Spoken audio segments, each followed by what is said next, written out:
They said he had no pace, no tricks, no overs, and yet no one could ever handle him. Zinedine Zidane, the most elegant player football has ever seen. And today, you are about to witness the story that will make you wonder everything you thought you knew about the beautiful game.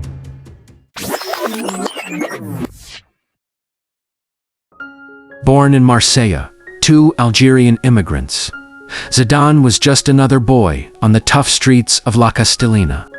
Zidane wasn't born into luxury, he was born into struggle. But with a ball at his feet, he wasn't just playing, he was painting. Yet here's the twist. He wasn't even considered a prodigy. Scouts doubted him. Unlike Ronaldo, with his speed, they said he was too slow and too calm. Unlike Ronaldinho with his tricks, Zidane's too ordinary bed. Therefore, Zidane learned to master space, time, and touch like no one else. He didn't need pace. He didn't need tricks. He had poetry in his feet. He just needed one touch. And suddenly, the game bent to his rhythm. At Cannes, he debuted as a skinny teenager. At Bordeaux, he announced himself with stunning goals from outside the box. And one night, a hat-trick against Real Betis made Juventus pick up the phone. When Juventus signed him in 1996, many thought he was too slow for Serie A, but instead, he became the heartbeat of Italian football. In Turin, the world finally saw the maestro.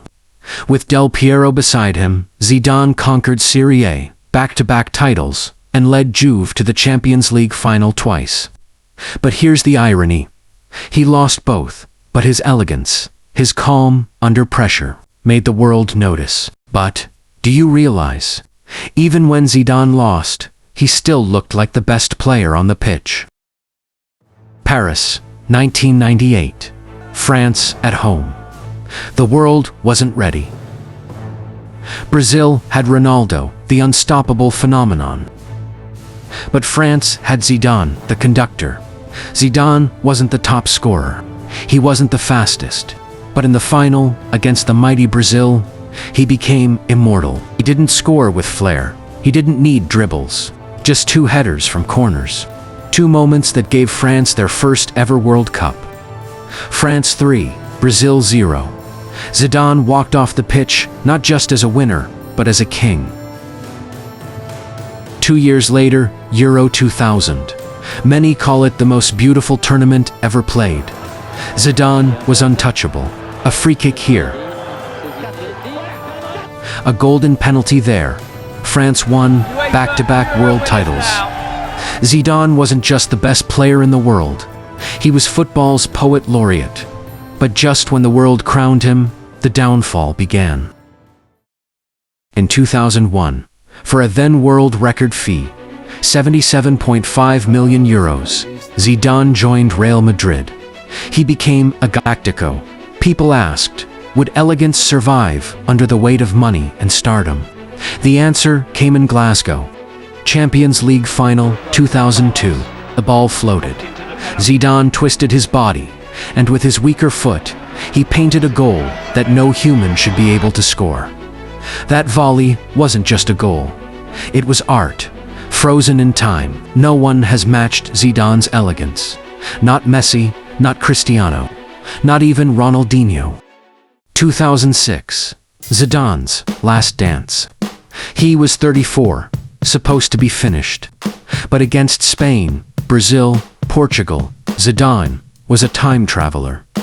He dribbled, danced, and destroyed champions. In the final, he scored a Panenka penalty. The audacity of a man who feared nothing. But then, the unthinkable, 110th minute. Marco Materazzi whispers something. Zidane turns, headbutts his rival in the chest.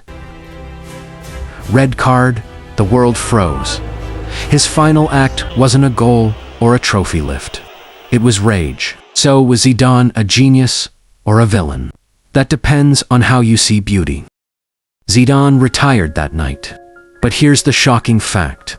Even with that red card, even with the scandal, FIFA still awarded him the Golden Ball as the best player of the tournament. The best three players at the FIFA World Cup in Germany. Zinedine Zidane. No pace, no tricks. But no one ever handled Zidane. Maybe football isn't about perfection. Maybe it's about the moments that make your heart stop. Zidane gave us those moments, and perhaps that's why remains.